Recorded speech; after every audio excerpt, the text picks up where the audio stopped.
If you buy a 600 as your first bike, you might be stupid. Or you might not be. Some people pull it off. If you buy a liter bike as your first bike, you're definitely stupid. You just don't know it yet. So before you do something you can't undo, hit that subscribe button and watch this. I think you misheard me or something. Hit that subscribe button, dude. You hit it? Okay, let's get into this. The 125cc class. This is where Europe starts and where America acts like it doesn't exist. You got the KTM RC125, the Yamaha R125, the GSX R125. Tiny little engines, around 15 horsepower, just screaming their lungs out to hit maybe 75 miles an hour downhill with a tailwind. Now in America, you look at this and you laugh. But in Europe, this is how every 16-year-old starts because the licensing laws basically force them to. And here's the thing, okay? The kid who spent 2 years wringing the neck of a 15-horsepower 125 because that's the only way to make the thing even move, that kid comes out a genuinely good rider. You learn to carry speed. You learn to be smooth. You have to, dude, because there's no power there to bail you out. The guy who started on a 650 never learned any of that. He just twisted the throttle and hoped for the best. So if you're in the US, you're skipping this class. If you're in Europe, you don't get a vote. Either way, the 125 kids ride better than you. Respect them. The 250 to 300 class. The Yamaha R3, 321cc, around 42 horsepower, twin-cylinder, just under $6,000. Now, Yamaha has barely touched this bike in years while everyone else went bigger. And they did that on purpose. The R3 stayed light, 373 pounds. It's genuinely one of the most forgiving things you can throw a leg over. Now here's where people get confused. The Kawasaki Ninja 300 used to live right here. It's gone, dude. Kawasaki killed it, replaced it with the 400, then replaced the 400 with the 500. So if somebody tells you to go buy a Ninja 300, they're reading off a price sheet from 2019. Now most people think a 300 is too slow to be your only bike. And for freeway commuting, they're half right. You put a 300 on the interstate with semis blowing past you at 80, and it gets twitchy. The bike feels light in the wake of every truck. But around town, on back roads, it's perfect. On a long highway slog, it's working hard. So buy it for the right job. The 400 to 500 class. This is the real answer for most of you. The Kawasaki Ninja 500, 451cc, 45 horsepower, 375 pounds, around $5,300.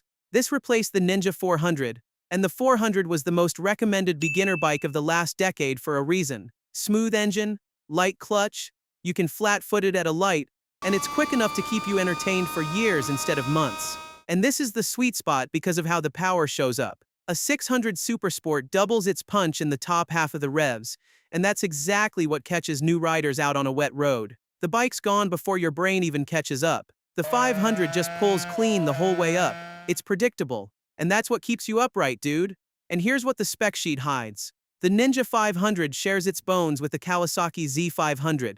Same engine, same frame. One wears the full fairing and the sporty look. One's the naked street fighter. Same bike underneath, different costume. If you've watched my other videos, you already know that's just how this industry works. Build one good thing, sell it 5 ways. Then you got the Honda CBR500R, 471cc, around 47 horsepower, $6,399. It's the heavy one here, over 420 pounds. And people call that a flaw, but for a beginner, it isn't. The weight makes it feel planted and calm instead of nervous. The CBR500R is the bike people buy and then never sell, because it never stops being useful. It commutes, it tours, it does track days. It's boring the way a good tool is boring. Now people are going to tell you you'll get bored of a 400 in a year. And some of them are right. A lot of riders do sell their first bike pretty quickly. But a Ninja 400 will still do 100 miles an hour. It's still more than enough to get you in trouble. It didn't get slower, dude. You just stopped being scared of it and convinced yourself that meant you needed something bigger. The riders who keep their small bike and actually learn how to ride it properly usually end up faster on a back road than the guy who jumped straight to a 600 trying to skit steps. So spend the extra $5 grand when you've truly used up the bike you have, not before. But wait, we skipped the one that caused a riot, the CFMOTO 450 SS. So for years the rule was simple. You want a beginner bike? You buy Japanese.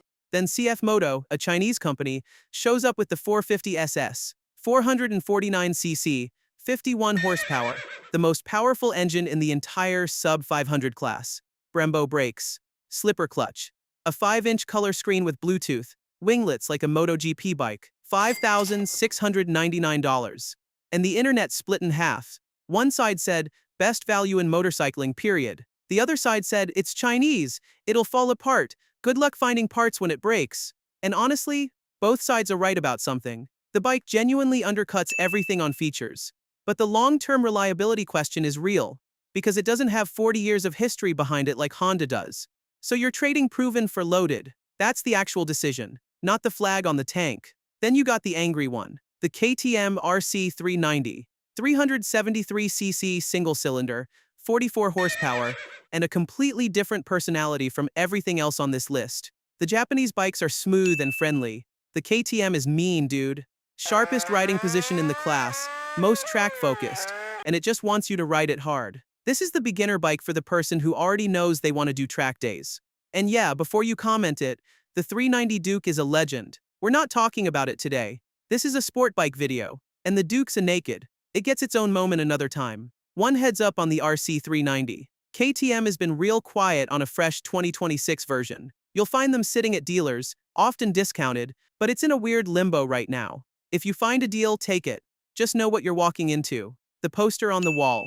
The Aprilia RS457, 457cc, around 47 horsepower, and the only Italian at this table. And here's why people want it. It's styled after the Aprilia RS660 and the RSV4 superbike. From 10 feet away, it looks like a $20,000 race bike. It's got ride modes and traction control. Stuff that used to only exist on bikes triple the price.